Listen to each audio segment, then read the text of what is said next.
성추행을 동급생들한테 당했다 신고한 뒤에 보름 만에 세상을 떠났습니다. 서로 간의 진술이 다르다라는 이유로 징계가 유보됐습니다. 가해자로 지목된 학생 부모 한 명은 레슬링이나 주짓수 놀이 같은 걸 하는 과정에서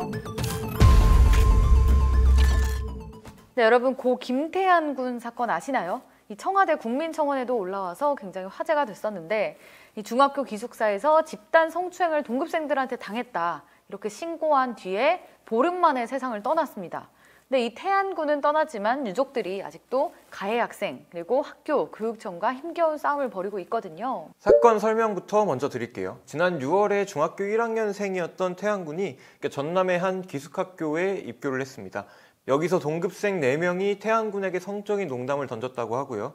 이후에는 신체 접촉이나 유사 성행위에 동참할 것까지 요구했다고 해요. 네, 태안 군이 이런 것들을 견디다 못해서 학교에 신고를 했어요. 그리고 학교폭력위원회도 열렸거든요. 근데 저희가 유족 측과 접촉해서 이런 학폭의 기록 그리고 해바라기 센터 진술서 이런 자료들을 입수를 했습니다. 그래서 내용을 보면은 태안 군이 자기가 어떤 피해를 입었는지 굉장히 구체적으로 진술을 하고 있거든요. 한번 들어보세요. 이거 막 구석 가지고 혼자서 막 그러고 막 그 다음에 막 와가지고 내 위에서 하고 막 내 가슴 만지면서 하고 그랬어.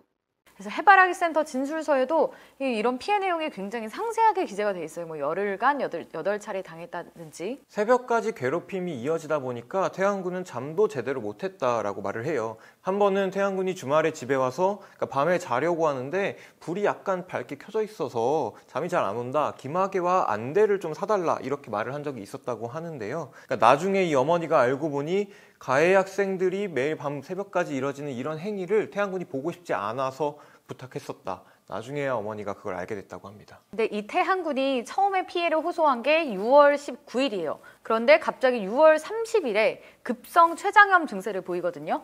근데 또 진단서에는 스트레스성이 원인이라고 나오고 그래서 병원에 입원한 지 사흘 만에 숨졌습니다. 유족은 이런 태안 군의 죽음이 직전에 발생한 학교폭력과 무관치 않을 거다 이렇게 주장을 하면서 가해 학생이랑 학교 측을 상대로 손해배상 소송도 제기를 했습니다. 유족 측에 따르면 태안 군이 특히 스트레스 받았던 건 이 가해 학생이랑 혹시 학교에서 마주치지 않을까 뭐 이런 거였다고 하는데요. 췌장염 진단을 받은 바로 전날 가해 학생 중에 한 명이 여전히 학교에 나온다는 걸 태안 군이 알게 됐다고 합니다. 그 얘기를 듣고 태안 군은 아침까지도 잠을 못 잤다고 그리고 불안해했다고 해요.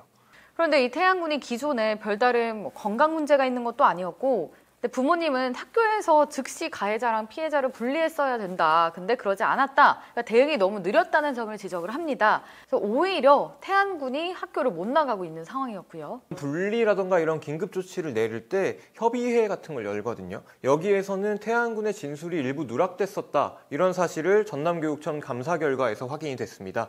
태안 군 사망 이후에 열린 학폭위에서는 가해 학생 4명 중 1명만 징계를 받았고 나머지 3명은 서로 간의 진술이 다르다라는 이유로 징계가 유보됐습니다.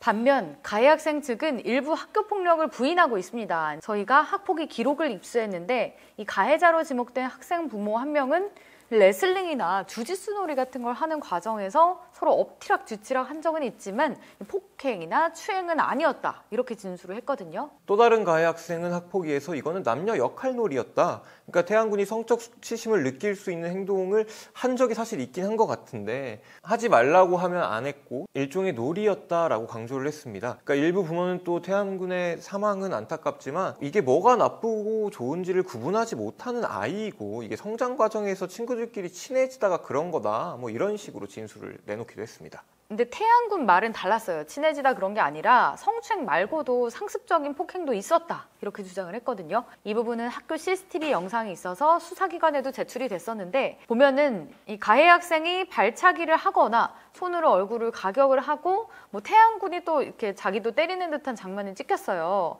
근데 이 부분을 태안 군은 좀 저항을 하는 거다 이렇게 얘기를 한 반면에 가해 학생 측은 태안 군도 맞서서 때리지 않냐. 그러니까 이거는 쌍방이다 이렇게 주장을 하고 있어서 서로 갈리고 있습니다. 초동 네. 수사할 적에 CCTV와 이불 등을 압수수색을 안 했는데 주짓수를 했다, 레슬링을 하다 예. 그런 식으로 진술을 번복할 수 있기 때문에 압수수색을 확실하게 했어야 된다는 거고요. 잘잘못을 따지자는 게 아니고 사고가 발생을 했고 더 큰 사고를 예방하자는 거죠. 지금 이 사안은 예. 학교장이 자기가 관리하고 있는 학교에서 큰 사건이 발생하는 거가 외부에 알려지는 게 싫어서 예. 그래서 분리조치까지는 안 가지 않았나, 그런 게 미흡하지 않았나 하는. 현재 가해자로 지목됐던 학생 4명 중에 3명이 태양군을 성추행하고 폭행한 혐의로 이 가정법원 소년재판부로 넘겨졌거든요. 만 10세 이상 14세 미만은 촉법소년이라고 하거든요. 이 촉법소년은 형사처벌을 일단 받지 않습니다. 그리고 이건 소년재판부에서 소년을 송치 등의 처분만을 내릴 수 있습니다. 그래서 형사사건 같은 경우에는 결국에는 학교 폭력이 있었느냐 없었느냐가 쟁점인데 서로 너무 진술이 다르다 보니까 이 피해를 어떻게 입증을 하느냐,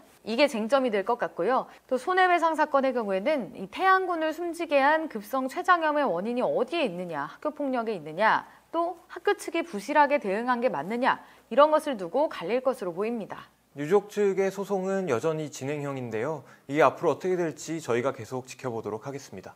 네, 지금까지 사회부였습니다.